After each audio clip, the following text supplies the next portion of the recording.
ये कैसे मुमकिन है, क्योंकि ईरान ये बार-बार कहता रहा है कि यूनाइटेड नेशंस के लॉ के मुताबिक जो समुद्री हदूद हैं वो उस तरह से शेयर नहीं हो सकती। वो बार-बार कुछ आर्टिकल्स भी को कोट करते हैं। तो ये कैसे होगा अगर एक जॉइंट कंट्रोल होता भी है और इसमें इत्तफाक पैदा होना और फिर इसका अमल दरामद क्या आसानी से हो सकता है?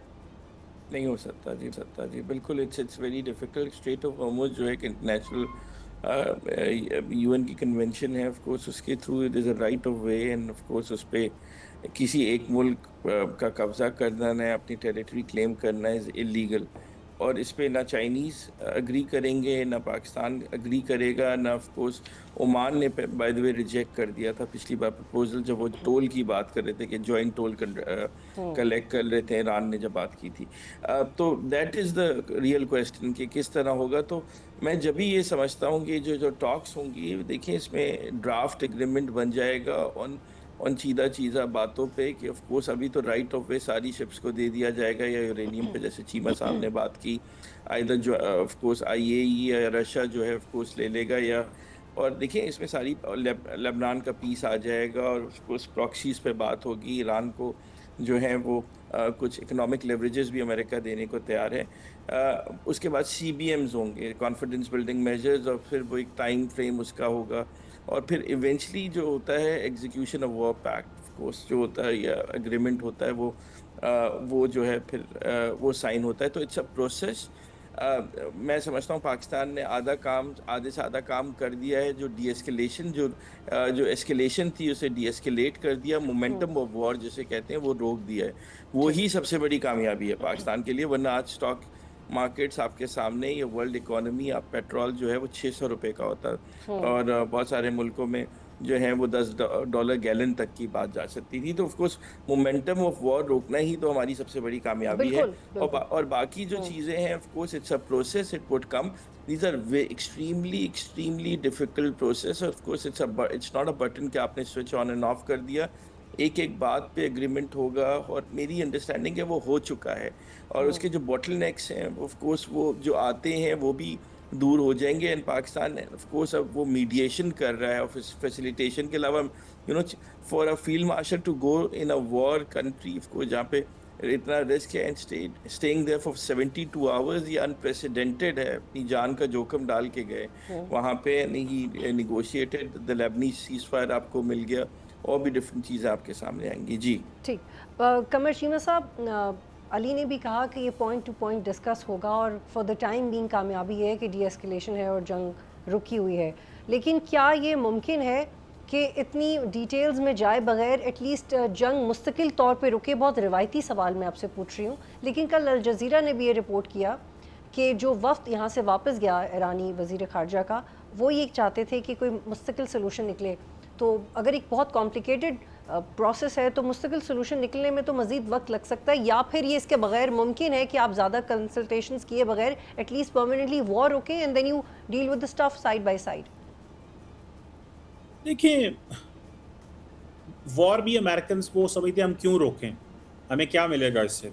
ईरान समझता है कि उसको परमानेंट एंड ऑफ वॉर चाहिए। देखिए, ईरान की भी अपनी वल्नरेबिलिटीज़ बहुत बढ़ चुकी हैं, और ईरान जब जहाँ पे ये कहता है परमानेंट एंड ऑफ वॉर है, वो न्यूक्लियर मटेरियल को, यूरेनियम को डाउन ब्लेंड करना चाहता है, तो क्यों ये ऑफर देना चाहता है? ये भी तो एक सवाल पहुंचता है ना।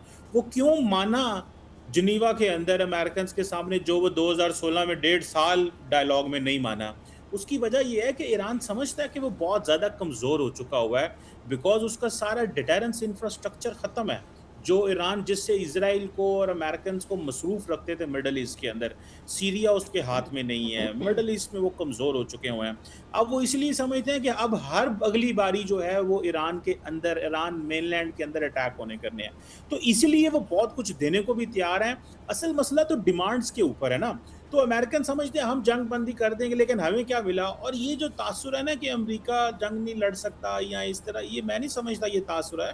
अमेरिकन कैन कंटिन्यूअसली फाइट, और ये उनके लिए कोई बहुत लंबे चौड़ा मसला नहीं है। वो आप इराक में देख लें, अफगानिस्तान में देख लें, हुकूमतों की हुकूमतें बदल गई और वो जंगों में रहे हैं।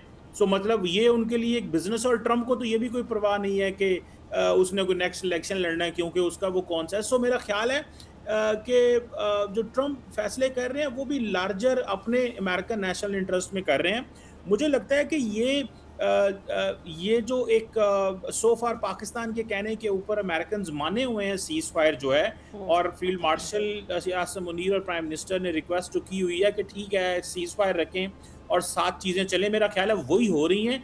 लेकिन कोई ज़्यादा टाइम नहीं है ईरान के पास, मैं आपको बताऊँ। अगर ये समझते हैं कि हम एक चीज़ों को लंबा करते हैं और डिले रखते हैं अननेसेसरी, बिल्कुल। इसकी भी इम्प्लीकेशंस हो सकती हैं। पाकिस्तान ज़ाहिर बात है एक ख़ास हद तक तो चीज़ें कंट्रोल कर सकता है, लेकिन बियॉन्ड दैट स्पॉयलर्स हैं, जैसे आप भी कह रही थी, और तो वो हमें पता है इसका। तो अली फिर हम एक्सपेक्ट क्या कर सकते हैं? क्या हम ये एक्सपेक्ट कर सकते हैं कि ये जो इंडिविजुअली टॉक्स हो रही हैं पाकिस्तान के साथ, यही आगे बढ़ती रहें, या हम सोच सकते हैं कि मुतवक्के हैं डायरेक्ट टॉक्स दोनों पार्टीज़ के दरमियान? इनडायरेक्ट टॉक्स ही होंगी और इवेंचुअली जो of course direct through Pakistan होंगी।